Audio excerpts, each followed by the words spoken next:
Well, we are with you on a beautiful Saturday morning, and Ken, it is getting very spring-like out there. It didn't freeze at our place last night.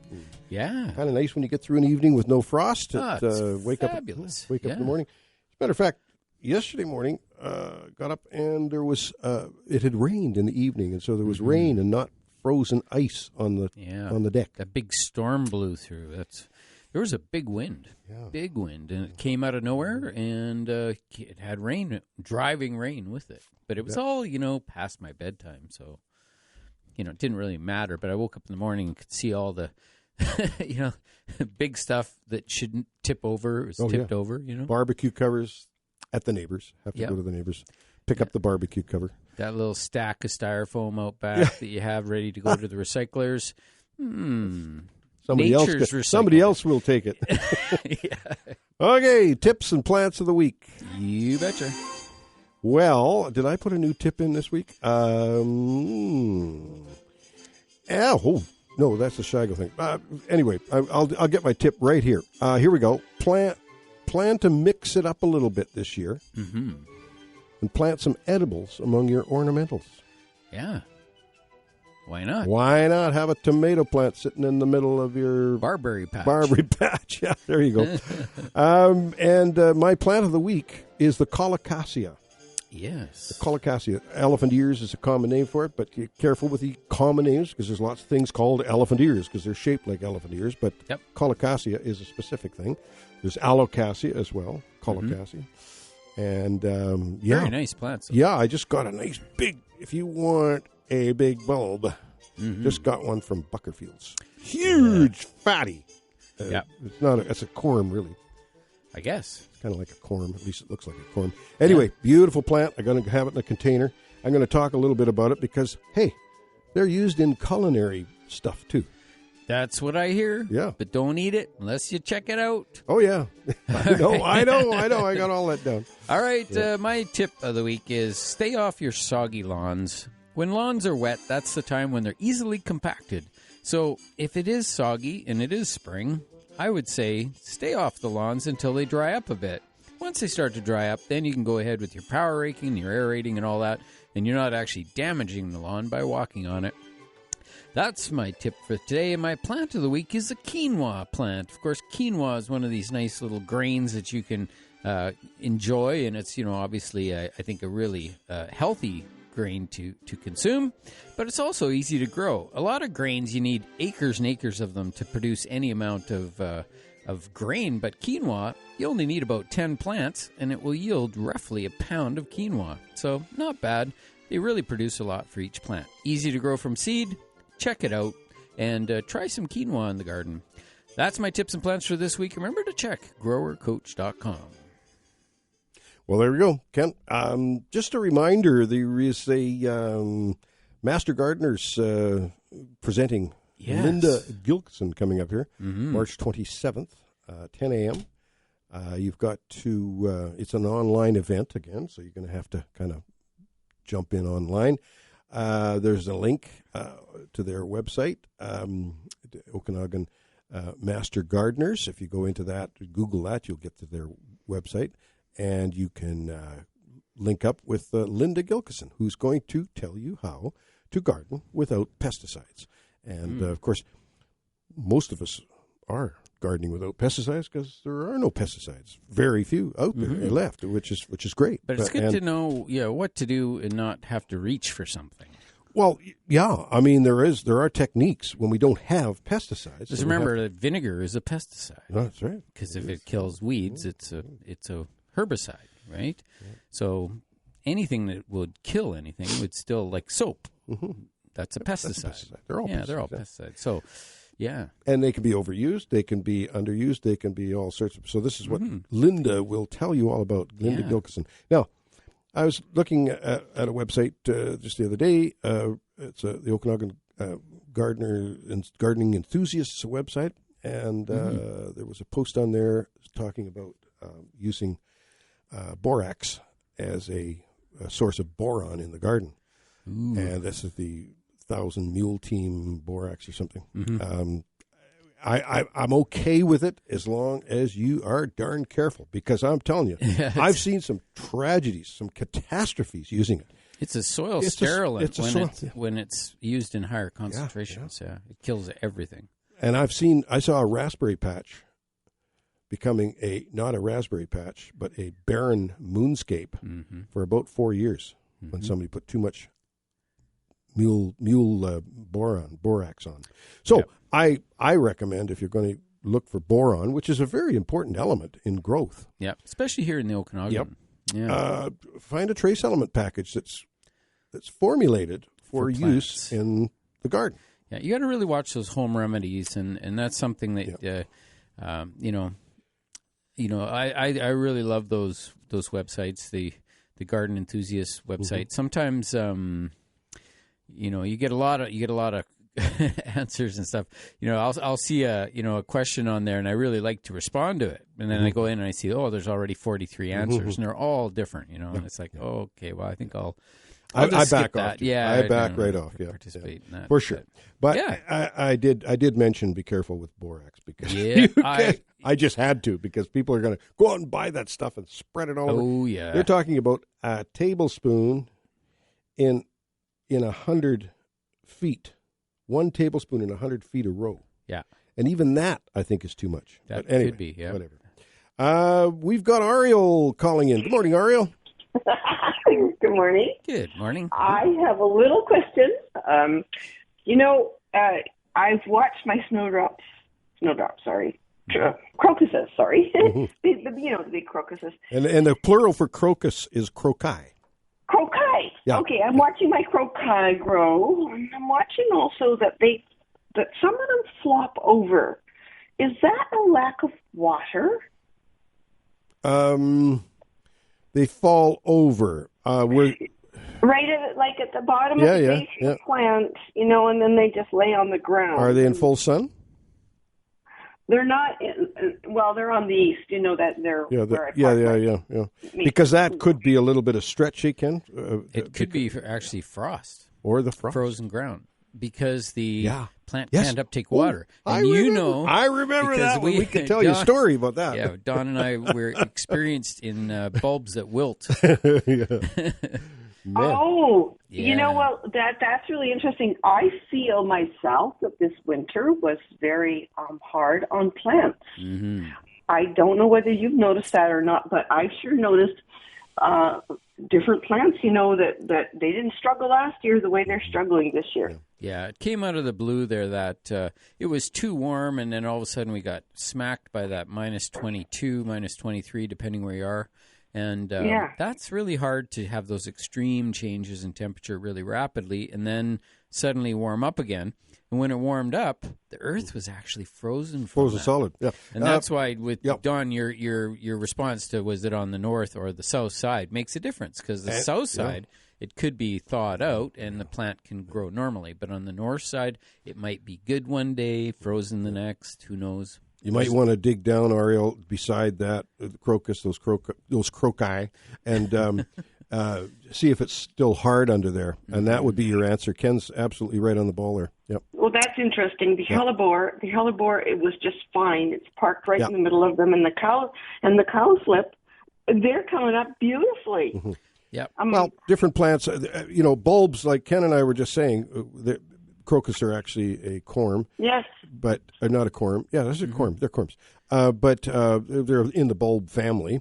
They're not a true bulb. But, and they're shallow. And we had that experience when we did the tulips all around the rink at the Tournament of Hearts a number of years ago, when we did all the plants and flowers for the Tournament of Hearts. And we had to line up all around that whole rink at the old arena here, the Memorial Arena. Pots of tulips mixed with pots of mums. And, of course, the tulip pots were sitting right on the ice. In the morning, they phoned frantically. We'd had it all set up the night before. They phoned in a panic. They're saying, all the tulips are dead. And we go down there, and, of course, they'd all fallen over because the pots had frozen, and there was no moisture getting into the tops. So here we are with hot water going around the edge of the arena. As they're setting up The the whole TV crew. cameras. Yeah, and they're setting up a TV. We had to shut the business down to bring all the crew over to water. We'd put those plants. little upside-down trays under them. We to put some lift them off trays, the ice. saucers underneath them, upside down, so that they were lifted off the ice. It was Panicsville, but we got it done. Yeah, they all perked right up in time. Ariel, we're going to have to move on. We got another caller. We always love to hear from you. Thank you. Thank you, dear. Bye. Thanks, Okay, bye-bye. Bye-bye.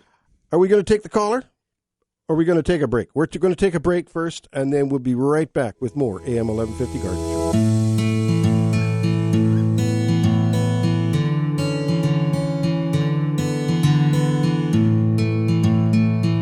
We are back with you on the AM 1150 Garden Show, and we just love being here. This is what we do every Saturday morning. Ken and I get to talk and chat. That's why sometimes I come back on. We come back on the air kind of pausing. Where were we? Oh, yeah, we're here. We are here, and we've got Mark joining us. Good morning, Mark.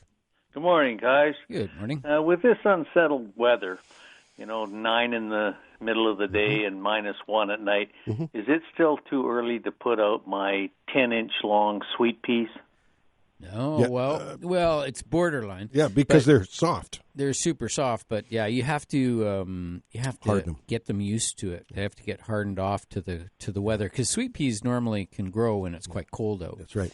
But if I have been hardening them off, but okay, it's one of those things where I'm running out of room. Well, I think -1, you probably could take a chance. Yeah. Put a couple of them. How many have you got? Probably 20. Okay, well, put a couple of them out and see how they fare. See what happens. yeah, and cover Now, the them other- if the forecast says -5 or something, then just Yeah, put a little right. cover Yeah. on it. Yeah. Because even Yeah. that, we put plants out like straight outside from inside, and the varieties that can handle the frost, they actually go soft overnight, and then they spring back up in the afternoon. So Yeah, that's now the amazing. other one's kind of funny. With my bad eyesight, I tried planting. Yeah. And I didn't really know if I was planting 1 or 5,000 of them. Right. So, of course, they've all germinated. Now I have these little green pucks of lobelia.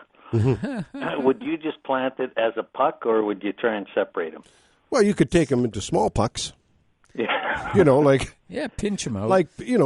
Just divide those little blobs, divide them, because you only need, 5 or 6 or 7 plants in a cluster rather than, Lost you. yeah. Yeah, and I'll just add something else to that, moving the plants outside, is that often it's more getting them out into the direct sunlight that causes more damage than the actual cold. Right. So that's where I found, we're moving onions outside, and the one day we just didn't have enough room inside anymore, so they got kicked outside, and they were fine with the cold, but they did not like the direct sunlight, and then they turn all white, and that's a sign. And they turn white, that's a sign of burn. That's sunburn, yeah. And Yeah. so, Well, anyway, thanks they'll for your probably help, come. fellas. Okay, Mark, thank you. See ya. Take Yep. care. Yep, bye-bye. Thanks for calling. Yeah, it's onion time, too. Kent, my yeah. second run of onions is behaving. Now, I still don't know what happened to that first batch. It was just dumb from the start. Yeah. I don't think I planted too early. I think the days were short and whatnot, but I think we planted ours at the end of January, and they're doing pretty good. But it is that careful movement between temperatures. We're growing them now at a high of about 16, 17 in the day, but nighttime temperatures are only down to about 10. We need to get them outside where the nighttime temperatures are much cooler. I've just given that first haircut to the second batch. We've gone, I think, 3 haircuts. Yeah, I know. You got going earlier than me. Yeah. I just planted Beat mine. you for the first time in history. Yeah. On the onions, just the onions, but Well, you wouldn't. I've actually got. You've killed more onions than I I've planted. killed more onions this year than you planted, but I've got 2 varieties. I got Elsa Craig. I don't have any Kelsey this year. I've got Elsa Craig, and I've got some Riverside. And it was the first batch I did of Elsa Craig and Riverside that were very poor. Right, this is in the greenhouse, very poor to start. Now, finally, I got tired of them sitting there, and I put them outside, and the frost was too much for them. And that was earlier on, about 3 weeks ago. It was just too much frost. Yeah. So that's right. The sacrificial onions, -7. they're now compost in Yeah. the green bin or whatever. But this new batch is looking really strong and healthy. But I did I salvaged from the first batch. I salvaged a few Riversides Remember, we used to sell Riverside all the time. Yeah. That was our sweet Spanish onion. Riverside sweet Spanish onion. So I bought some from Stokes this year, and It'd be nice to see those growing side by side with the Elsa Craigs and just see. Well, that's what I'm going to do. I've only got a few Riversides, but I'm going to do a little experiment. See which ones perform the best.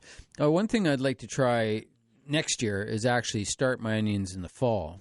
Yes. So that, that just alleviates this, issue in the middle of winter trying to get these things going and just get them up. So you got these small little onionlets, coming through, and they're all ready to go by, the end of February, ready to put them out in the cold frame and let them get going. All my onion sets and things that I left out, I just left them out over winter, and they're all shooting up. And there's some are sitting right on the surface, like they're barely rooted. Yeah, they're very tough. They're so hard. Well, remember Oscar Jekyll, and we used to buy all our Walla Walla onions from him. Mm-hmm. He would plant them at early August. He'd plant his whole fields out in early August. That was those little onions. And so they'd come up. Yep, and they'd come up in the fall. The onion fields were just green like grass in the fall, rows of them. And then in the spring, he would go and dig them and bundle them and sell them to the garden centers. Yeah. And he did very well over the years. And very few times was there a crop failure. I think there was 1 or 2 years where they froze.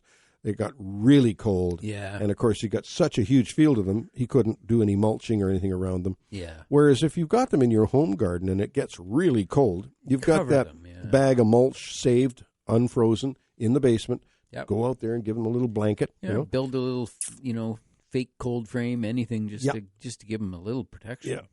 So I've sown some stuff out in the garden. I've sown some radishes. I have sown some bunching onions. I had great success with bunching onions last year. Mm-hmm. Right at the tail end of the year, I did get a bit of maggot showing up, but very little. I think the earlier you get at it, the less likely you're going to have the maggot issue. Yeah. And I haven't had an issue with maggots in the radishes.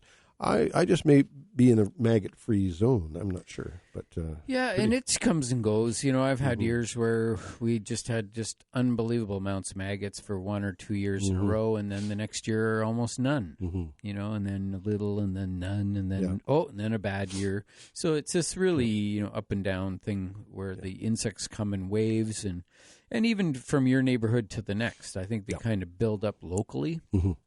And then, and the key thing there, of course, is with those types of insects, it's an easy fix by creating that little cover over top of them.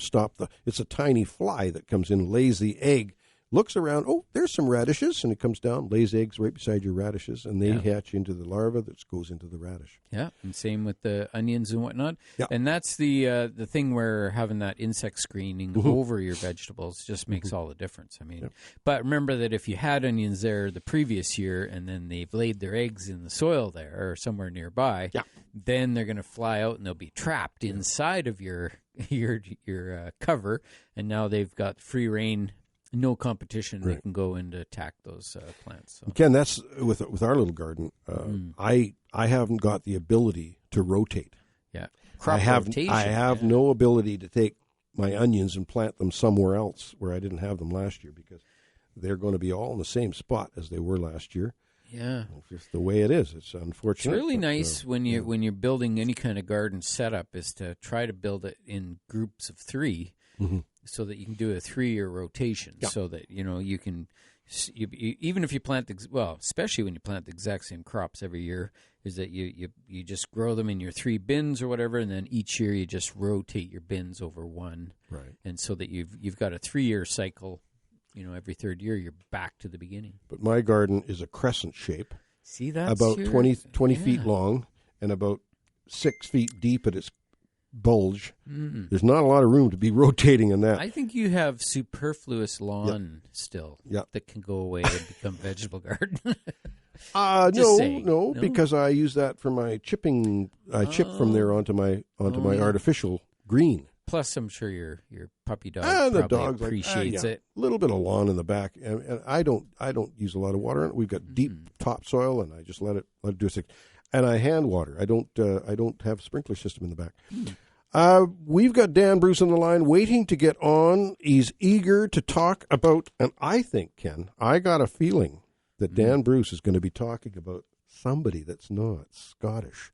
What? This has been the program up till now, Scottish botanist.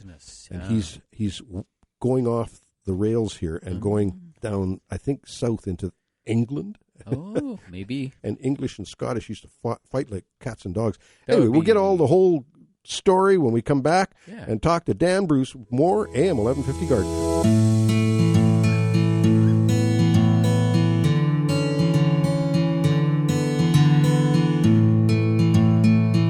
Well, as promised, we're back with more AM 1150 Garden Show, and thanks for your patience. And we're back here with Dan Bruce. Good morning, Dan.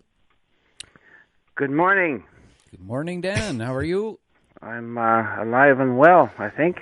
Now, Dan, you gave me the heads up that you may not be talking.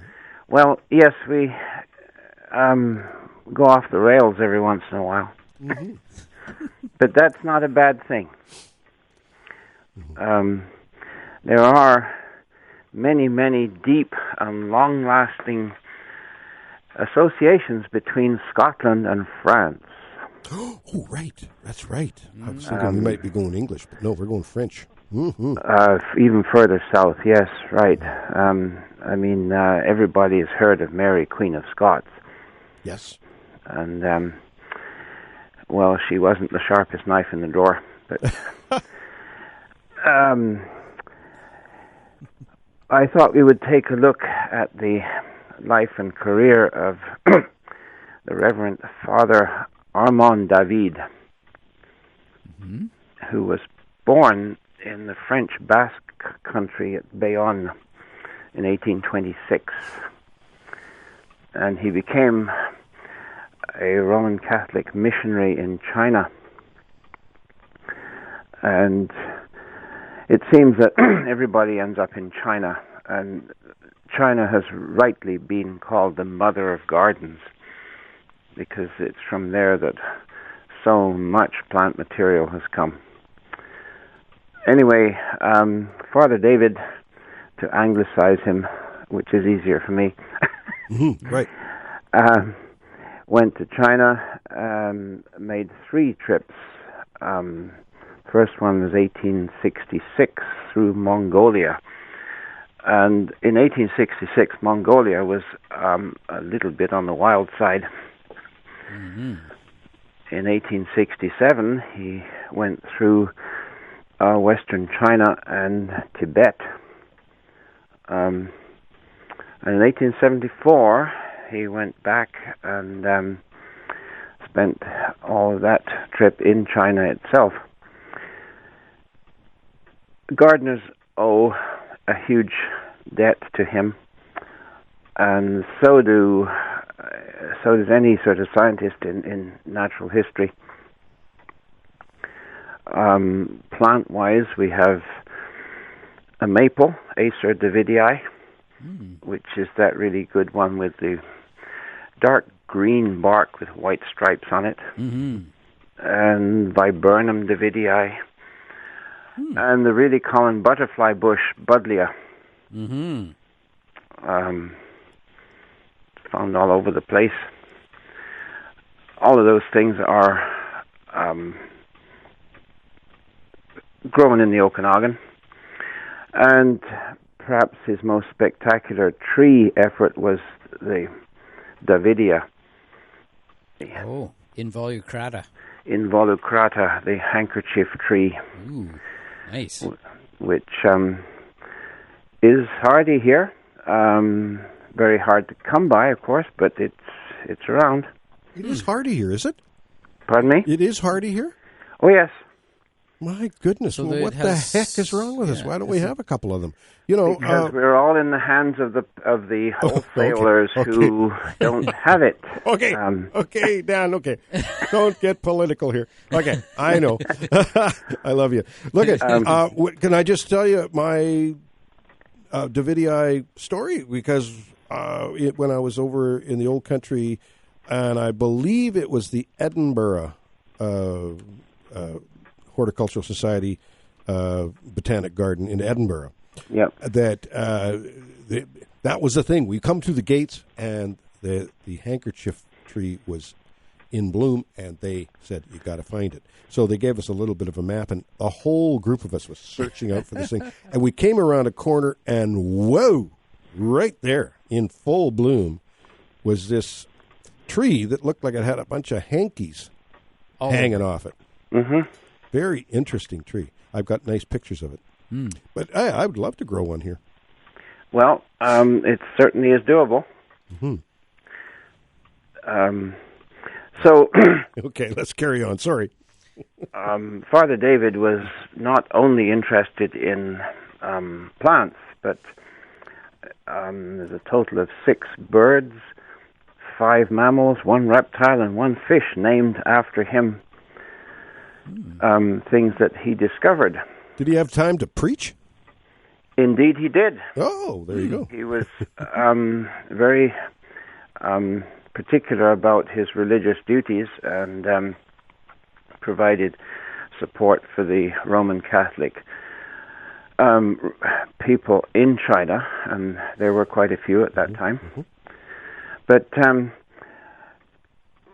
few people remember that the giant panda was first brought to the attention of the world by him. Wow. Wow. Now, if there's ever an iconic animal, that is it. Mm-hmm. So do they? The panda would have a botanic, not a botanic name, but a scientific name. Is Davidii or anything in there?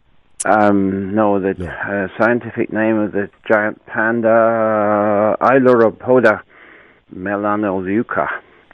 Gee, and that came right out of your head, didn't it, Mr. Bruce? I'm telling you, you're an amazing man. You are an amazing man to come up with that one. Oh, whew. Wow. That was a big one. Yeah, I have to recover from that for a minute. Yeah, I know. I could tell. You were going into a trance there for a minute. Father David was a tough character. While he was in Tibet, he ran into a bunch of brigands. And he was surrounded by these guys on horseback. Mm-hmm. And they were going to shoot him and take all his goods. But he also was armed with firearms, and he defended himself successfully. Wow. To the surprise of the local people. And he was right concerned about losing his plants is really what the problem was, eh? Well, he didn't want to lose anything. He didn't want to lose anything, especially his life. Especially his life, yeah, that comes in handy. Yeah. That comes in handy. But one of the fascinating things that he did was at one point he became aware that there was a different kind of deer that was living in the Imperial Hunting Park. Mm-hmm. And he climbed the wall and looked over, and he saw these strange creatures that he'd never seen before. And after a bit of persuasion and a little bit of bribery, somehow mysteriously several of these animals wandered. Wow. And they wandered into the back courtyard of the French embassy. Oh. Quite how they got there, nobody really knows. No. But they were transported to Paris. And amazingly, they survived the journey.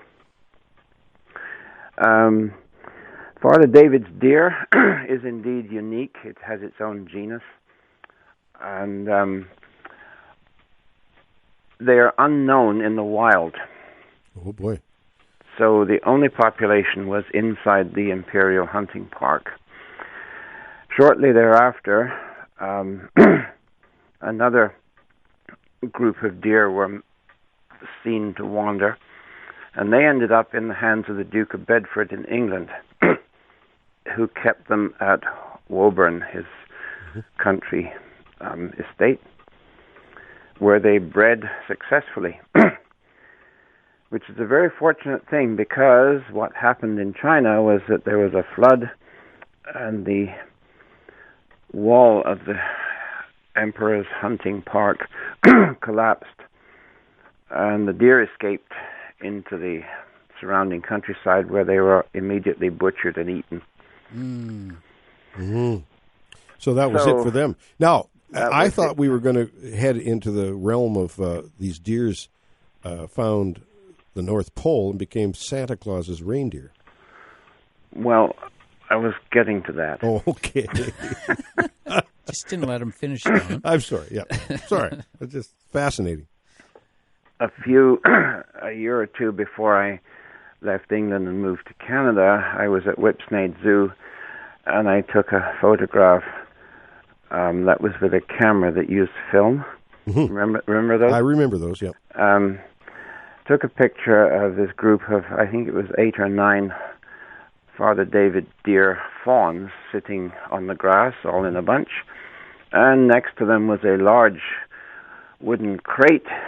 They were, later that day, crated and sent to China. Mm. So they went back to China, and the species is actually doing quite well. They're in Chinese parks and zoos. Protected, because we don't know where they were actually native to in the wild. No, because they were brought into that hunting area early on. Yes, and they are quite unique. I mean, they're distinctive-looking things, quite large, not quite as big as an elk, but getting up there. Really? And they grow antlers twice a year. Oh, really? That's different. It's really different. Yeah. Well, this has been fascinating, Dan. I'll tell you, this was a good one, and had to go to France to find it, and that's okay because there's plant enthusiasts from all over the world, and maybe we're going to branch out a little bit. We can certainly go out on a limb and consider. There's some really fascinating characters in the Russian field as well. That's right. And I'm just waiting for a plant to be called Salvail. It won't take too long.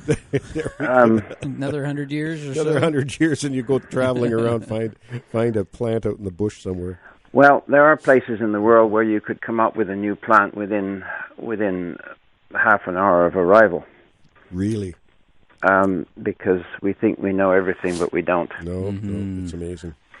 The Amazon would probably be one of those places. Yeah, there's probably still plants in Madagascar we don't know. Oh, without doubt. Mm-hmm. Without doubt. There could even be a Don Burnettia. You never know. There we go, or a Dan Brucia. Anyway, we're going to leave it there, Dan. We'll leave it right there because you know what? We really appreciated that call today. It was very fascinating, and we're going to say goodbye and see you next week. That is just the way it will be. Yep, you betcha. And okay. Spring has sprung. The flowers riz. I wonder where Dan Bruce is. No, anyway, I just... At the greenery. At the greenery, okay. There you go. Thanks, Dan. Okay. Thank you, bud. Thanks, Dan. Yeah. Take care. Bye-bye. Bye. Thanks. Okay, Bye-bye. well, that was a good segment. Now we're going to go on. We got another 15 minutes left on this first part of the garden show, and but we're going to take a break first. But we invite your calls, 250-862-2525 to get through to Ken and I. We're here to answer your gardening questions or just have a discussion on gardening because that's what we do. We'll be back with more AM 1150 Garden Show.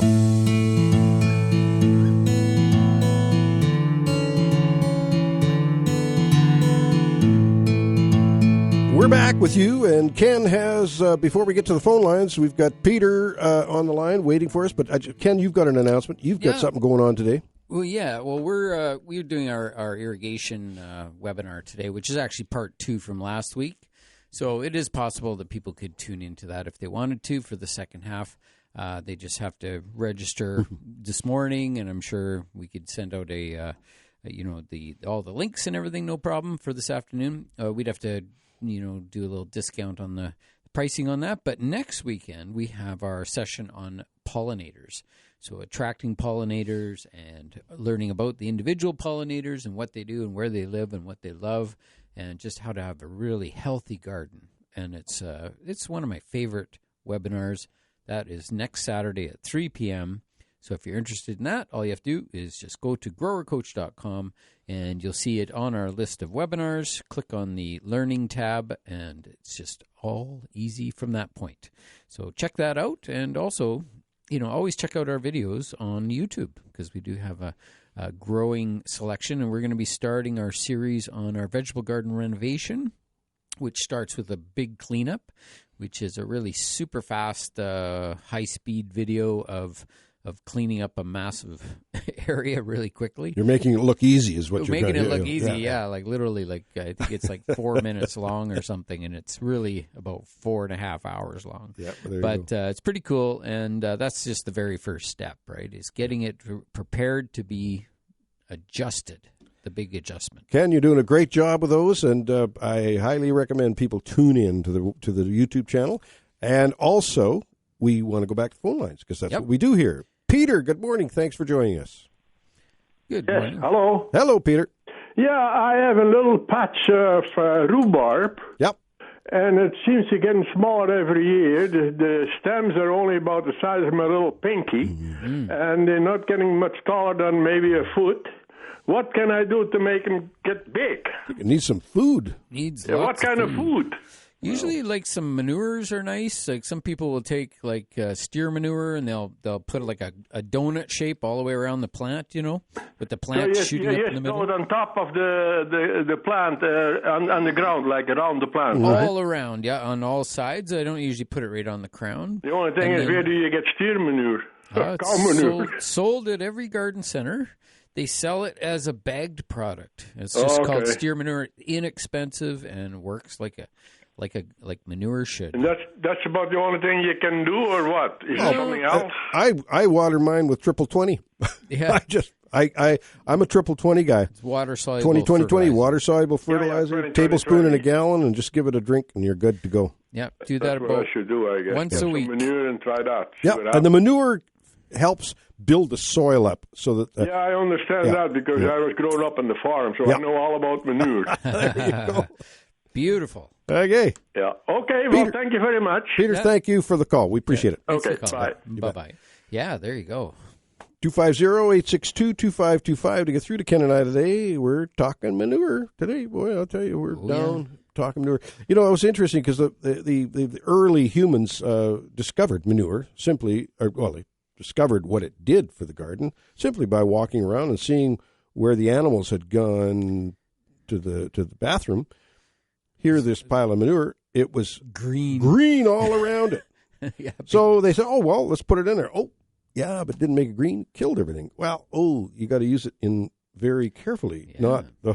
Well, it's got to be composted. And it should be composted. That's the beauty of when you buy a bagged manure, is that it's all pre-composted and it's ready to go. Yeah. And, by the time you put it on, you could put it on right now, and, it's going to slowly release. It just gives you that slow release. And then you can add other little fertilizers as well. Because as we know, with like rhubarb in that case, it's a foliage plant, and you want to grow more foliage. Right. So you need a fair bit of food to keep get it going. Nothing like slow release manure, Ken. It's really good. Yeah, you bet. It's all slow release. It's beautiful. Yeah. But yeah, it keeps plants happy, keeps them healthy, and like you were saying, is it feeds the soil, which is just key. Healthy soil is it just produces healthy plants. Got a few minutes left here, but we do have time to talk to Marilyn. Good morning, Marilyn. Hello. I was wondering any special instructions for planting calla lilies, and should they be started now? And the other question is, could you please repeat the instructions to see those videos? Oh, okay. Good, yeah. Thanks a lot. Well, the callas, planting them now, absolutely. Buy your, get them started inside. Corm, you can start them inside and get them going. The calla lily is a great thing to grow, and getting them started right now indoors is fine. You got to be careful when you put them out that there's no danger of frost. Probably not till the end of May, pretty much, and then you got to ease them out a little like a half an hour at a time almost, so they don't burn off in the sun more than anything. Yep, that's right. So if you do move them outside, put them in a shady spot at first, and gradually introduce them to full sun. Yeah, and that's the way to do it for sure. Yep.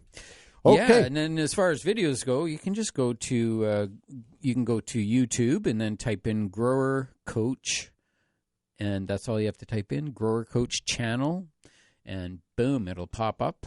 And we talk about all kinds of things about plants, and we've got all kinds of different channels in there within the channel that you can look at, just like, say, plants, or you can look at pest and disease issues, or lawn problems, or irrigation issues. There's a whole bunch, and house plants, all that. So, and we keep adding to them as quickly as we can. So it's always nice. It's nice to see. I think stuff going on in the garden spaces in the Okanagan. I mean, there's lots of gardening spots on the internet. There's no question about it. Mm-hmm. But especially for Okanagan gardens, of course, Ken makes it quite general, so people all over the world could get something from it. But there's nothing like listening to a local in the Okanagan gardening site, so that you get things. I was just actually helping some folks recently, and they were looking at pictures on their phone, saying, I'd mention a shrub, and they go, oh, yeah, well, but that's not how it grows in the Okanagan. No. It grows differently in the Okanagan. We have a different climate, different situation. Yeah, and exactly. There's also variations in species and variations in varieties and things. So you got to, local knowledge is probably the best thing a gardener can do, is get that local knowledge. Sometimes what I'll do too when I'm explaining things is I'll say, well, if you were at the coast in acid soil conditions where you get a lot of rainfall, that there's a plant that just survives on its own. But when you move it into the sunny Okanagan with extreme alkaline soils, and it tends to be quite dry, then you have to treat plants differently, and they look differently. Like they grow more compact, or maybe they love it even more and grow bigger. You never know with some plants, but it is always interesting to see the difference. It's sure different here, that's for sure. I got a kick out of over the years of standing behind the counter at Burnett's, and of course for a while at Byland's as well. I was there, and gentleman walks up to the counter and says, "So, where's your lime?" I said, well, it's way out in the back there. Because normally down at the coast, the lime is lined up in pallets at the front of the garden center. They'd sell 3 semis a year of lime, right? Mm-hmm. And I said, where's your lime? Got like 5 bags. And I said, so what do you need the lime for? And he says, well, I put it on my lawn every year. And I said, well, okay. How's it doing? He says, oh, it's great. It works really well. I said, oh, good. Okay, well, and he said, I just moved here from North Vancouver. And I said, well, there's your answer. I said, we don't use lime to a great extent in the Okanagan because our soils don't need it. Mm. Oh, I said, and you know what? I look over about 20 minutes later, and I see him sneaking up to the counter with a bag of lime. Yeah. He just had to put his lime on because that was habit tradition in North Vancouver. Yeah, our soils here are lime. So it is. Yeah, it's like it literally is lime. They're so limey and so high, it almost stops the plants from growing sometimes. I think it was. I think it was because of all the people that moved here from England back in the early days. That's why it's limey. But it didn't. Yeah.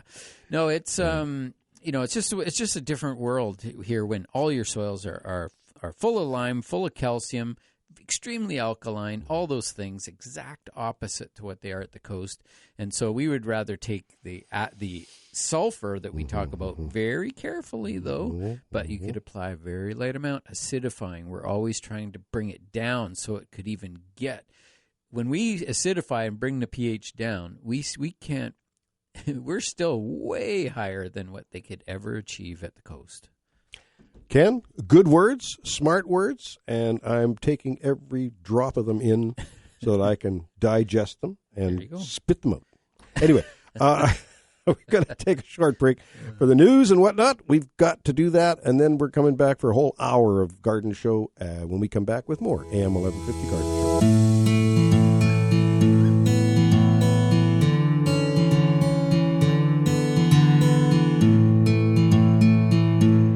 Okay, I've often talked about my cucumbers that are in the greenhouse, and I use the same cucumber outdoors as well. It's called Carmen. I get it from Stoke Seed. Yeah. It's about $45 for 25 seeds, something like that. Ouch. But it's well worth the money. These produce like crazy. They're great. And I've got cucumbers forming nicely in the greenhouse right now. But they're a fascinating cucumber because they they do have a cucumber with a pseudo blossom on the end. It's kind of like, but it's not yellow. Mm-hmm. And then, so that's forming right now on the top. And then down below is the male flower. Mm-hmm. But I look into that male flower and its parts are missing. Like there's no stamen. There's no pollen coming out of it. There's no pollen stamen. There's no anthers or whatever. It's nothing. Gynoecious. Yeah. So it's just, I think it's revert. I think it just thinks back, oh, I better produce a yellow flower, but it doesn't need to. No, they don't. Yeah, they just form the fruit, no seeds. Yeah. It's a long English cucumber, that variety. English cucumber. They're good, and I can recall, because we used to grow them commercially years ago, but they would, in those days, I know that the varieties have all changed, and the hybridization is way better now, but in those days, you could always tell if you were getting pollination, because the rule was you didn't want them to pollinate, and the cucumbers would grow perfectly straight as long as they didn't pollinate. Mm-hmm. If they got a little bit of pollination, the fruit would curve like a J shape, right? It would start to curve instead of growing straight. And everybody wanted those long, straight English cucumbers. That's right. So, yeah. So, in other words, all the ones that pollinated, we all took home, and that's what we ate, and the public would get all the straight ones. Yeah. Well, I was reading up, of course, whenever you want to figure something out, you try and read up on it. And one of the things that was said on traditional cucumbers that need pollination, if they're incomplete, they're not pollinated, they will end up with part of the cucumber being skinny and the rest of it fat, right? And we've all seen that in our cucumbers. Mm-hmm. So now I can answer that question. So how come my cucumbers are all skinny? Incomplete pollination. Mm-hmm. Reg Hubner was having that issue, and I thought it might be because more of the incomplete part, the skinny part of the cucumber was at the blossom end. I thought, might be a calcium thing. Who knows? It's hard to say, but I think it was just bad pollination. He needs to go around and do a little Q-tipping. Because, you can do that. In the tomatoes, for instance, in the greenhouse, a little Q-tipping on the tomatoes is good. Yeah, but, it works for sure, yeah. And I guess with tomatoes are same sort of idea. Tomatoes, cucumbers, and squash is one of the ones. Squash are really funny, and I think they're probably similar to the way cucumbers grow, is that they'll produce all the male flowers first, and that attracts the bees and the pollinators. So they start coming in, and they like to hang out there because they've got, they know there's flowers there. Yeah. And then later on, when they're ready, they produce the female flowers, and then the bees go ahead and pollinate, do their thing. So the cucumbers in the garden, the regular, straight eights and things like that you buy, they're like squash. There's two different blossoms on the plant. Yep. Because I did a whole beautiful, what I thought was beautiful, series of photographs of my squash blossoms and squash male and female parts and all that stuff last year. It was really, really quite fascinating to me because all these years, I've recognized the fact that exists, but I didn't study it closely. And I'm doing the same thing on my kiwis. The male plant has big, huge anthers on it, black. And the female plant, the anthers are all receded down in, and the center is the pistil. Extended, is huge. Yeah. Stigma. Huge. The stigma, yeah, huge. It's just it's an amazing thing to watch, to look at. It's a good study, and that takes gardening to another level when you start getting down on your hands and knees. That's and start botany. Looking at plants, and bugs and flowers. Well, that's fun. I always find it's interesting, and the more you understand, the easier it is to sort of have success, I think. But for the average gardener, a lot of the products that are coming available are often self-fertile or just new and improved. And some of those are good, and some of those maybe they don't have the flavor they used to have. But also, as we get older, we don't have the flavor ability, the tasting ability we used to have. Yeah. It's just kind of a combination of things. But with tomatoes particularly, I think some of the new varieties, I'm going to say semi-new varieties don't have that much flavor. But the new ones, the newest ones, they've actually started to breed in. They've gone back, and they're breeding in the flavor back into them. So it's kind of a nice thing from, moving forward, is some of the new varieties can actually be quite good. So that's... Well, my favorite, and the only one I'm planting this year, other than some grape tomatoes and whatnot, and maybe some yellow golden ones, is Belmonte. The Belmonte tomato. An amazing tomato. Mm-hmm. And got the seed from Sal, our good friend Sal. And I'll tell you, Ken, I'm growing lots of them. So if anybody's interested in Belmonte, put me down tomatoes, for at least one. I'll put you down for a Belmonte tomato. I want to grow, I'm going to get these all on video, too, so that we can see different varieties growing side by side and track the names of them and just see what the differences are. One of my issues, we talked about how, the soils of the Okanagan are extremely alkaline, which they are, but in my yard, I have well water. So not only is the earth extremely alkaline, but my water is extremely alkaline. It's so alkaline that if you ran the hose into a bucket and filled the bucket to the top and just let it overflow a bit and then wait for 5 minutes and dump it out, there will be about a tablespoon and a half of lime, like calcium carbonate, in the bottom of it. It's just, and what irrigation are you on? Lake Country irrigation? Yeah, it's a private utility out there. Oh, okay. But it's not a part of Black Mountain? No. It's in Lake Country, so yeah. It's just a private utility, and it's great water. There's nothing wrong with it for people. It's just the plants are they're finicky. So you'll get some plants that are okay with that water being so extremely alkaline, and some plants that don't like those conditions, they struggle. And this is good to know. You've got to know this stuff. Yeah, and that's why I often will be adding sulfur a little bit here and there and everywhere. Just because that's something that really does work. But pelletized sulfur only, and the beads at about that 1 inch apart almost everywhere throughout the entire garden. And that just helps to break down some of those nutrients, make them available. And those little pelletized sulfur prills, I guess you'd call them, they will last almost the entire year. So one application every spring is helpful. And I think I might even try another application in the fall as well, just to that will try to get a little bit of acidity going. And that's going to be super helpful for a lot of plants. Just releasing the nutrients that are sitting there, existing, and even releasing the calcium, because the calcium is so like a rock that it's funny. You're growing plants in straight calcium, and yet they show calcium deficiency. Wonderful, eh? There you go. So it's because it's so alkaline, the calcium is like a rock and the plant can't absorb it. But as soon as you acidify with a bit of sulfur, it dissolves the calcium and allows it to be washed into the root system by the water, and away you go. You get your the calcium that you need in the plants. Yeah. It's it's a funny, twisted world out there when it comes to gardening. It is. It's incredible.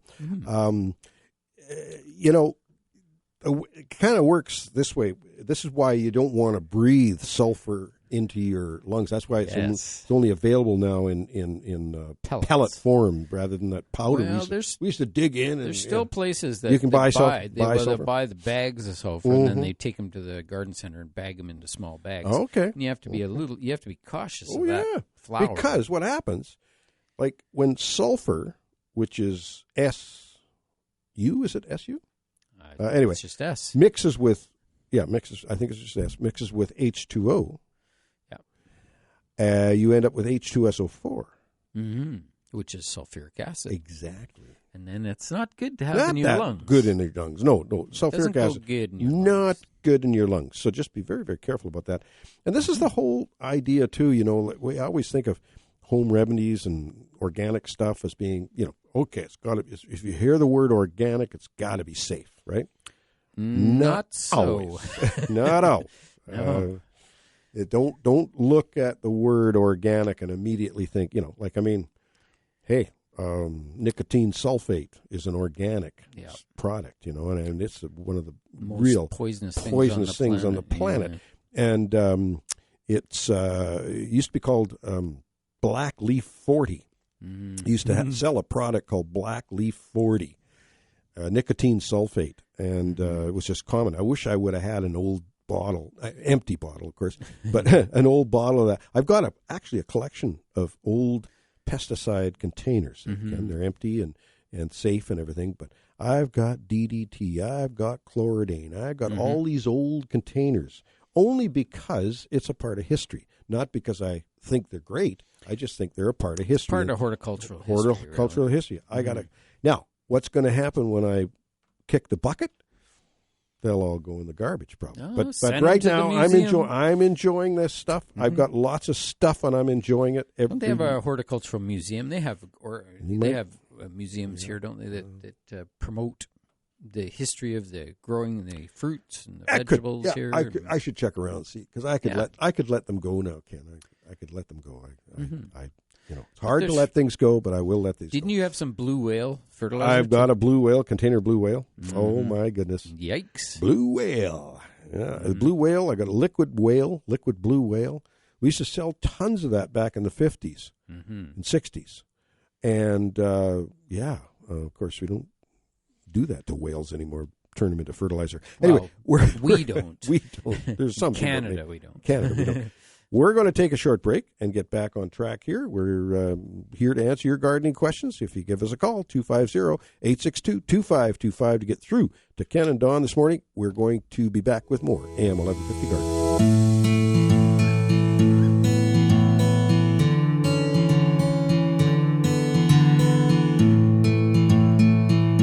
We are back.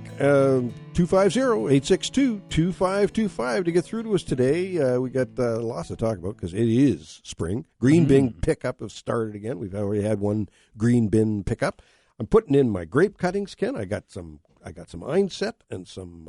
I haven't done it for 3 years. I haven't rooted grapes for 3 years, but I've got a number of people that want some einset, want some Arkansas Reliance. So what the heck, eh? Yeah. I remember one time Dad and I were sitting in the backyard. We're cutting grapes. And I would, early on, back in the early 2000s and that, when Dad was still with us, I wanted to do stuff with Dad and stuff. So rooting grapes was an ideal thing to sit around in the backyard, cutting grape cuttings and whatnot. Mm-hmm. And I said to Dad, I don't know why I do this. I said, I make a little bit of money and golf money on it or whatever, play money. I said, but I said, I really don't have to do this, Dad. And he says, it's in your blood. What he said, it's in your blood. Okay. Okay, Dad. Yeah. Oh, my dear Dad. He's right. Dear Dad. Anyway, I've rooted some grape cuttings, or I haven't rooted them. I got them in there, bottom heat, top cool, but I'm trying some, couple of buckets. I put them in 2-gallon buckets, 10 cuttings in a bucket with nice, good, clean #1 potting soil. And I've had good success outside doing this. But this is the first time I've tried again doing it inside. I've got them on the bottom. I got them on the heating pad. Right. And I've just got a bucket of each variety in there and some kiwis. I'm trying some kiwis in the greenhouse. I haven't had great success. I haven't had great success with kiwis outside. But I'll tell you when I had success with kiwis, rooting them in August. Right. Taking cuttings in August. They root very easily in August. Yeah. And that's probably that woody ornamental timing, because that's when most shrubbery of almost every kind that's done by cuttings is done in August. So, so that would make sense in a way, because it's kind of a shrubby sort of thing. Well, it's bud grafting time too, so that's kind of something stimulating, wanting to do their thing. Yeah, something wants to get going at that time of year. You were getting scientific here, aren't we? Yeah, we're getting too scientific. Yep. But I should mention, our company, KHS Landscape Professionals, that's our landscaping company, and we do obviously maintenance and landscaping, that sort of thing. And we do vegetable production systems and all kinds of cool horticultural things. We've got a great team there, but we're always looking to add to the team. So if anybody out there is interested in working in the horticulture industry, or they just love plants, this is an opportunity to give us a call or check out our website at khslandscape.com. And that is where you can click on the jobs and you can sign up for an interview and see if somebody's interested in participating. We have training programs for horticulturists and people who just love gardening, so that's a great opportunity. And at the same time, because we're expanding a few crews, we're also looking for a few new maintenance clients and maybe the occasional landscaping job. We're sort of booking in May right now, so it's not that far away. We have a few openings, so if people need help, give us a call. You can just check it out at khslandscape.com. Perfect, Ken. There you go. And I recommend that one. Pam. Good morning, Pam. Good morning. Good morning. I am just got a couple questions. One is about African violets inside. I have a thriving, absolutely giddy African violet that's just blooming its head off, and it's getting larger and larger and larger. And I'm just sort of wondering, when do I consider dividing it or moving it to a bigger pot? I'm not thinking of it right now. I'm just thinking, in the last 6 months, it has like quintupled in size. It might continue, and it might not be able to live in its pot, through to the fall. So I'm just curious about next steps for it.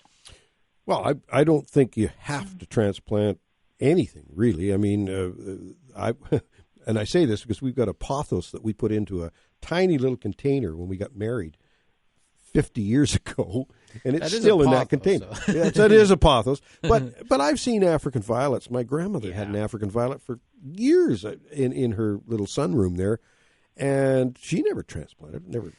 Now, having said that, I think that taking cuttings from that and growing some young ones, renewing the whole thing, we've done that, which is very important. And perhaps once you've done that, you might want to transplant the mother plant, but never put the African violets don't need huge pots. Maybe just leave well enough alone. Okay. I have managed to knock off a few leaves during my caring of it, just incidentally, and I've taken those leaves and plopped them into their own pots. And you're right, it's very easy to multiply them. Yeah. I've got some there that it just seems like a really it's very encouraging.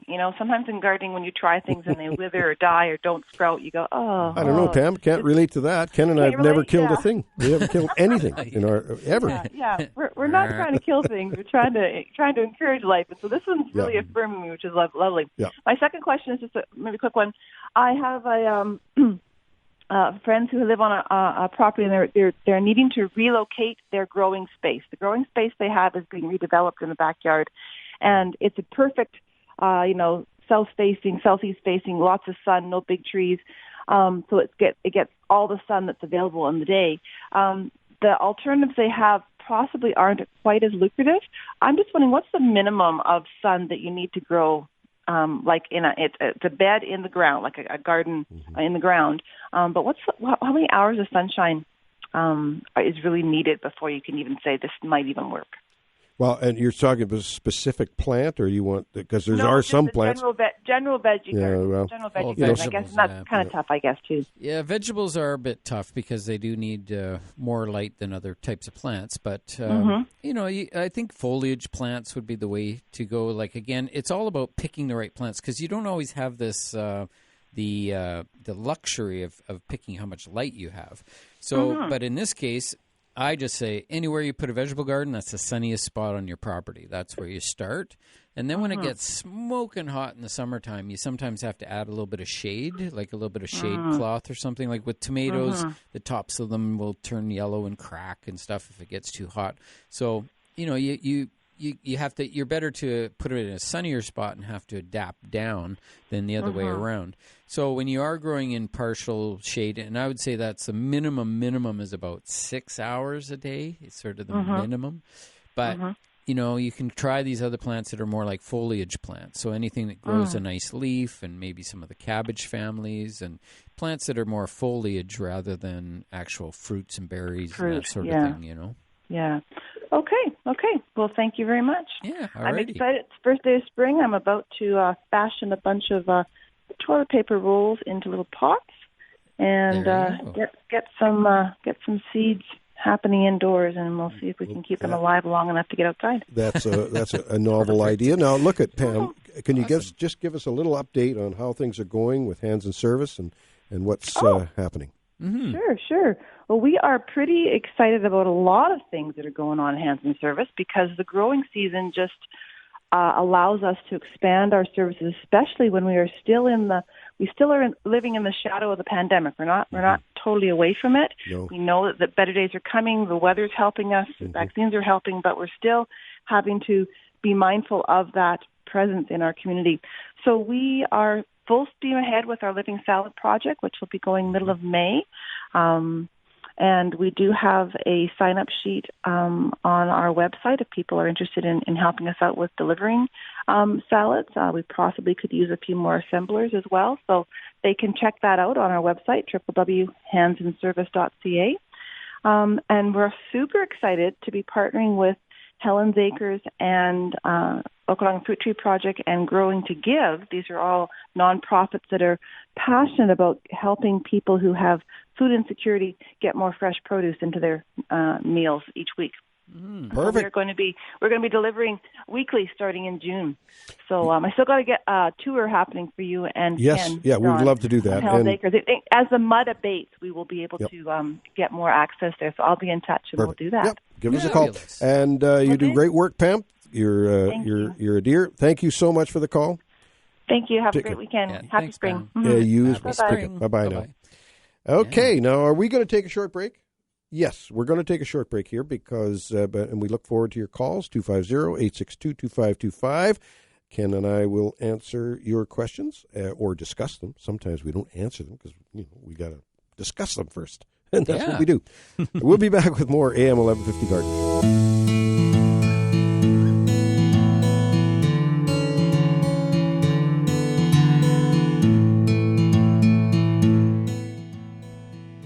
Yeah, you betcha. We're back, and we're going right to the phone lines here because we just love doing this. And we've got Eric joining us. Good morning, Eric. Good morning, Ken Don. Happy first day of spring. As well to you, spring. Eric. Yeah. And, this is the spring equinox. Yeah, I always get those two confused, the fall and the spring, whatever that is. Well, the spring equinox and the fall equinox are pretty much the same thing, only just the opposite side of the year. The days are equidistant or equitime to the nights. Close, not. I mean, we could get into it deeper than that, but it's not important. Basically, right now, our days are just the same length as our nights. Nights, gotcha. Yeah. In fact, I can. A question for you with the potatoes you mentioned. Which ones are? There's two names for them. One of the big ones, one of the small ones. Well, no, it's more. Ken's talked about quite a bit, and I've learned a lot from that. One is indeterminate, and one is determinate. Very same as your tomatoes. Yeah. The indeterminate ones just keep producing up the stem. You can keep burying them and producing tomatoes or potatoes right up the stem. Whereas the determinate ones, once and they got one call to battle, and they just do it once and they're done. Okay. Yeah, and the different varieties, you know. With potatoes, like, are we talking tomatoes or potatoes now? I've forgotten already. Potatoes. Yeah. So you pick the late varieties, and those late varieties are the ones that are more perpetual, and those are indeterminate varieties. So they just grow and grow and grow, and you just keep hilling them, and they just keep producing. And so you can get a lot more potatoes out of these late varieties than you can with the early ones. The early ones will grow to a certain point, and then they're done. They just finish off, and the potatoes are all about the same size, so they can be small, medium, or large, but they all happen in one shot. And when they're done, and you don't hill them. There's no hilling on early varieties. And the mid-season ones are sort of mostly determinate as well, so they'll grow maybe a slightly bigger potato, but when they're done, they're done. But there's some funny ones like Cannabecs that are somewhere in the middle, and they're still classified. I think they're classified as determinate, but some people used to call them indeterminate, but now they're determinate. So anyway, it's interesting. It's an interesting world of potatoes. So if you want the ones that just keep producing like crazy, you can pick small ones. You can steal the little ones if you want and let the big ones form underneath. You just keep them going, keep hilling them up. And, you get all different size potatoes. And at the end of the year, you dig down deep and you'll get some nice big ones. Interesting. So that's a late season. Yeah. Those like the yellow flush ones too, or are they different? You can get yellow fleshed in each category. So the color of the flesh doesn't matter as much. Yeah. So if they don't often say on the bag whether they're determinate or indeterminate. That's the problem I'm finding. But if you Google them, say, is such and such a determinate or indeterminate potato, and you'll usually get the right answer. Mm-hmm. Yeah. Or can just drop off the greenery. They wouldn't know what to do, right? Yeah, certain people there would. Know. Yeah.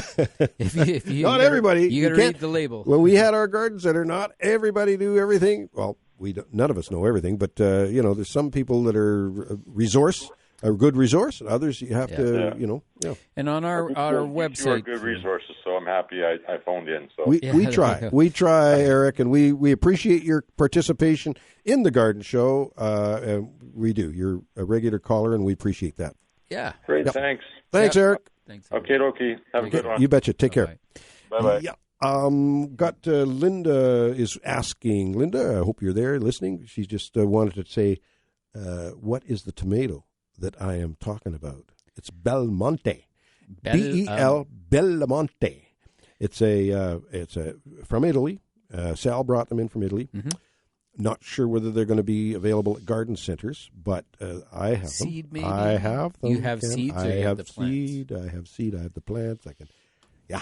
The first 10,000 get a plant. After that, not so much. I can only grow so many in the greenhouse, but the Belmonte, and I'm telling you, Ken, it is a huge tomato. I'm talking huge. It's like an ox heart, isn't it? The way it's shaped, and it's shaped a bit like that. It's shaped. It's like and the flavor and the texture is like a Italian paste tomato. Yep. Only it's huge. There's very few seeds, very few, little liquid in it. It's like a steak, really. Yeah. We have one just like that, same description, very tasty, and it's one I can't remember where it came from. Maybe Wendy, if you're listening, send me a text and tell me what the name of that one we got is. It's like a Ukrainian variety or something. Okay. I mean, I'm not saying there isn't any others out there as good, fabulous. But I've had this success with this, and Carmen cucumbers. I'm telling you. I think we got it. I should give you one of mine that sounds the same, and then we can switch them because one is obviously the Italian version, and one is the maybe Eastern Europe version, Ukrainian. Yeah, somewhere in that area. But anyway, if I get the name, I will let you know. And that was one we had to buy in from a seed company. Okay. And because we grew it last year, super happy with it. Same idea. Man, did they grow big.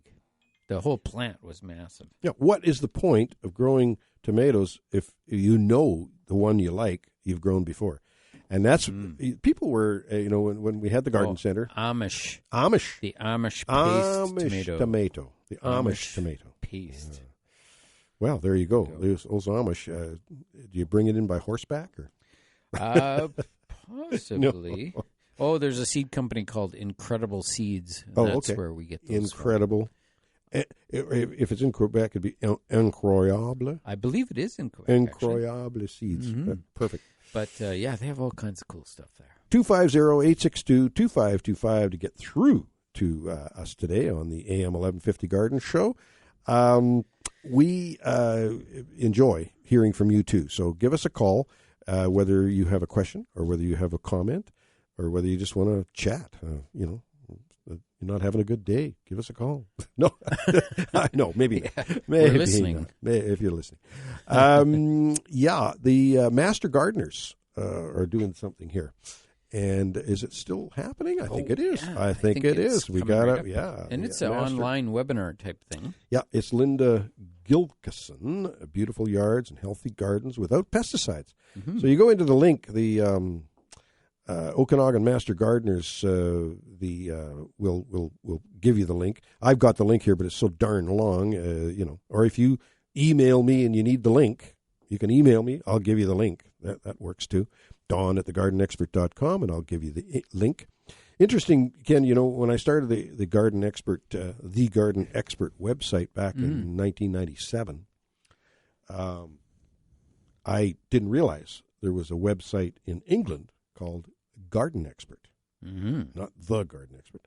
And there happens to be somebody at Garden Expert named Dawn. Yeah, Dawn at Garden Expert. Yeah, so if you email Dawn@gardenexpert.com, goes to England. It goes to England. Mm-hmm. But the nice guys there, who I want to meet when we go to England this next time, we've got it all organized. We're going to meet these guys and this the Garden Expert people.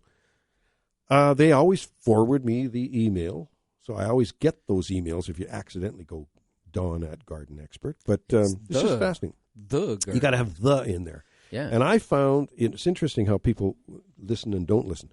When I would say, what's your email address? I go, Dawn@thegardenexpert.com. Mm-hmm. If I say it like that, that's the ones that'll send off to England. Dawn at Garden, even though I said the. But if I say Dawn at thegardenexpert.com, they hear it. It's just weird how, it's got to be some deep thing going on there to. Yeah, well, you do it both ways that way, depending on the person. I emphasize, I always emphasize that it's important. And speaking of that wonderful trip, I think, as long as the COVID thing is finished, it's a terrible dragon head. In England, Britain and the Netherlands have, got clean and whatnot, and travel is allowed. We're looking at over a year from now, but in May, around the 22nd of May, we've got a trip to the Chelsea Flower Show. Been there before, and I'm telling you, it's worth every penny to go to the Chelsea Flower Show. And then we're going to spend, 4 or 5 days in London and go to Kew Gardens and whatnot, and the Chelsea Show. Then we're going to go up through the Channel, up through France, and into the Netherlands. And go to Amsterdam for the Floriade Festival. Right. The Floriade Festival, Floriade, Floriade, only happens once every 10 years. So you want to catch it, if you're 40 or 50 or 60, good. But we're 70. We want to see it now. And if you're a healthy 80, you got to go too. I mean, it's going to be a tremendous show. It is world class. I mean, huge show. And of course, we'll have gardens in between time and a lot of history and free time, and it's going to be good. About a 10-day trip. And you go, if you're interested in that, you just phone Marlin Travel. Gail is at Marlin Travel, and you can phone them, and they'll tell you a little bit more about it. Or you can call me at any time, too, if you're interested. 250-862-2525 to get through to Ken and I. We're going to take the break a couple of minutes early. Let you get onto your phones and give us a call, because that's what we do best here, is answer your gardening questions. And we will be back with more AM 1150 Garden Show.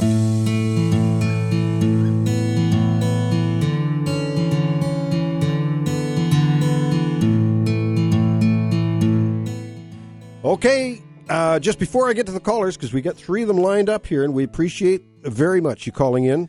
We've got to get 3 of you done, but I just want to wish my daughter, Lindsay, a happy birthday. Yeah, happy birthday, she Lindsay. Is such a dear person. She's a caring person, and I'm very proud of Donna, and I are very proud of her, as we are with all our kids. But when they have a birthday, they got to shine. And on their birthdays, like on Lisa's birthday, she was my favorite daughter. On Lindsay's birthday, she's my favorite daughter. Anyway, we're going to go to the phone lines, and we got Doug. Good morning, Doug. Hey, guys. How you doing today? Good, thanks. Good. Hey, is it okay to aerate right after the snow comes off the lawn? It's still pretty damp. Or should I wait a while and let it dry out a bit? Yeah. That was actually part of my tip for today, was to let your lawns dry out before you start doing any even walking on them when they're wet is not a good idea. Yeah. So I would definitely let them dry out and then go ahead and do whatever you need. So we're still early now, and the weather's been pretty dry, but I'd wait. Remember Randy Smith? Randy Smith? Yeah. He said to me, I don't do my my lawn power raking until I can see the dust fly. Yeah. Okay. Yeah, that'll work for me then. Okay, thanks, guys. I really appreciate that. Yeah, no Doug, problem. Thanks for the call. Appreciate Bye-bye it. Okay, bye-bye now. Bye-bye. And we've got Lindsay on the line. Good morning, Lindsay. Good morning. Oh, this is my Lindsay. Hey, happy birthday, dear. Happy birthday, Lindsay. Ellie's here. Hi, Ellie. Hey, Ellie. Yeah, we just wanted to call in and just say hi. Yeah, are you on the road? No, we're actually we came to your house, so we're here. We'll be here when you're home. There we are. Ah, there you go. Well, Lindsay, it was 36 years ago today. I know. That I was in a spring rush at the garden center, going crazy, and I get the call from Donna saying things are happening, and you interrupted my very important spring rush, but it was well worth it.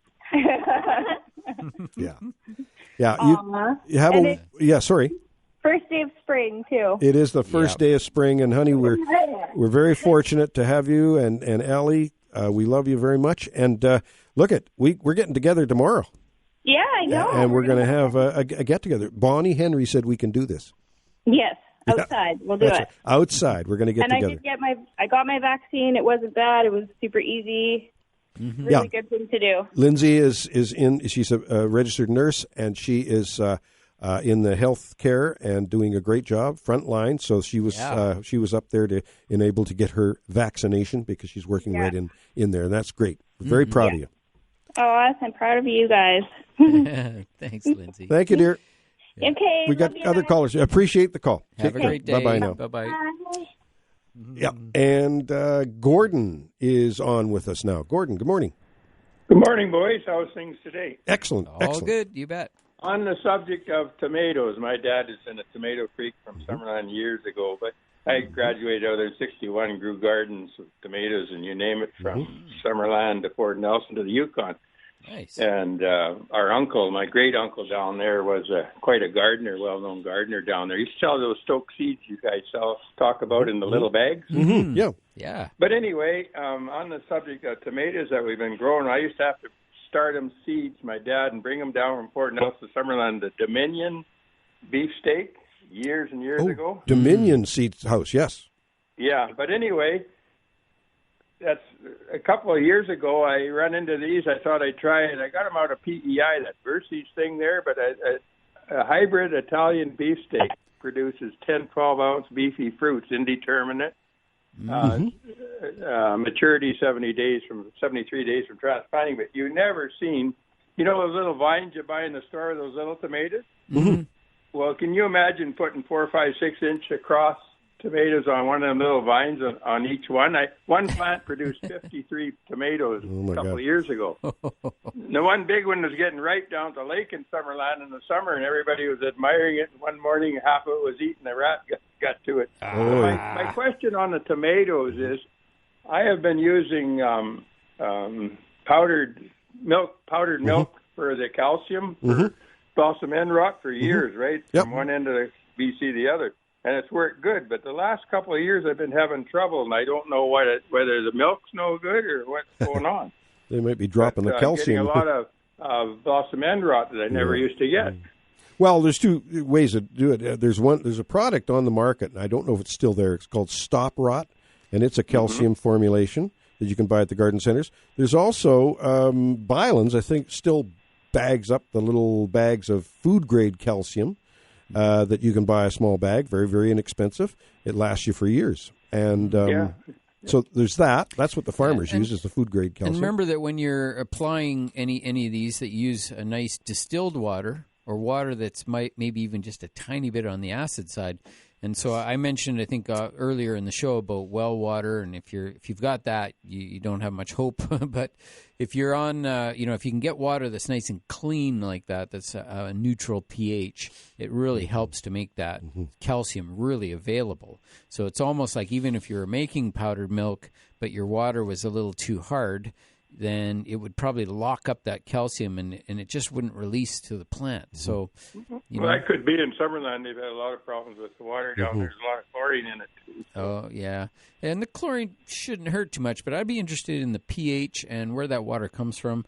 Water that comes from lakes is generally good, and water that comes from wells or maybe even like creeks or rivers is not going to be as good as the lake water. Well, Summerland's got that high up water, 2 different dams, of course. Yeah, hard to say. But anyway, it's kind of funny because I've had great success with the powdered milk, and then it's kind of let me down the last couple of years. Did you change?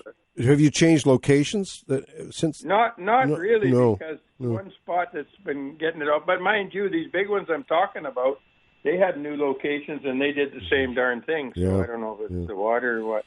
It's a mystery. It's a mystery, but hopefully you can get on top of it and try that food-grade calcium from Bylands or the Stop Rots formulation. You might try Garden Works in Penticton, and they might have this thing called Stop. You said it was food-grade? Well, food-grade calcium is what Bylands have, but there is a product that's put out called Stop Rots, and it's a little bottle of liquid calcium. Okay? Yeah, I knew there was lots on the market, but I've always had success with the milk. Yeah. But I thought maybe they're playing with the milk. They might be playing with the milk. Who knows? It's a conspiracy. Okay. Have a good one. Thanks, Gordon. Take care. Thanks for calling. Yep. And we've got time to talk to Addie this morning. Good morning, Addie. Thanks for calling. Yes, good morning. I'm sorry I'm calling so late. Serves me right if I can't get answered. The deer repellent that you buy at Butterfield. Yep. Do you spray it right on top of the tulips or just around on the ground? Right on top. Right on them. Really, it doesn't hurt the tulips at all? Nope. Just don't put it on edible things. Like, you don't put it on your tomatoes if you're going to be harvesting your tomatoes. Okay. Yeah. No. Okay. The other question is, I don't start fertilizing till the temperature is at what degrees during the day? It's usually it's about 70 degrees, 60, 70 in that range, between 60 and 70 degrees. Like, remember that if you do fertilize, the fertilizer won't release until the temperatures warm up anyway. Yeah. So, well, that's what I wanted to. So if I fertilized it now, it would just sit there and release as it's warming up? Yeah, especially if it's a granular type. Yes, it's a granular type. Oh, great. There you go. Okay, super. Thank you very much, guys. Have a great week. You as well, Addie. Have a good weekend. Take care. Yep, bye-bye. Bye-bye. And we're getting now down to the point where we're going to have to say goodbye, Ken. I know, we're quite for yet, another but week. just mentioned your webinar again for next week, because this week's sort of half of what was last week or whatever. Yeah. Next week is all about pollinators. So, pollination in the garden and just what to look for, what to plant, what to attract, about the insects themselves. It's just the whole pollination thing. That's on next Saturday at 3 p.m., and you can just sign up for that. You go to growercoach.com, click on the learning button, and it just leads you through it from there. And that's it for that. Well, and I've seen some orchards out doing their dormant sprays. Yep. Think about that. Temperatures are warm enough for dormant sprays, at least midday there. Yeah. And I picked my first feed of lettuce in the greenhouse. Nice little bowl of lettuce. Nice. It's so nice to be able to pick lettuce in the middle of the winter, Ken. Well, it's not middle of winter, it's early spring, but it's still nice, Yeah, well, you're sized up. I'm going to check you sent me a text when you were planting them, or you were pricking them out and planting them, and I'm going to check that date because I want to see how long it's taken them to. I've got it all documented. I've got Fabulous. Elaine Cameron's diaries are living on in Don Burnett's greenhouse log. Well, we'll talk about Elaine too one day again, because she's such a great gardener. And Ken, I think it is now almost time to do our tips and plants of the week. Yep, you betcha. My plant of the week is the Colocasia esculenta, and there are 4 different forms or varieties of that.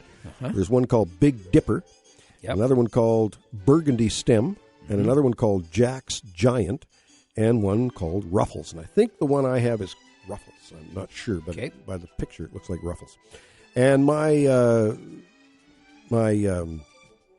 was my plant of the week. My tip of the week. Plan to mix it up a little bit this year. I'm confused. I'm talking about mixed up. Plan to mix it up a little bit this year and plant some of your edibles among your ornamentals. Like having a pepper plant. They're nice-looking plants. Pepper plant in the middle of your marigolds, Yeah, you bet. Good idea. All right, I also have a tip and a plant. My tip of the week is to stay off those soggy lawns to prevent compaction.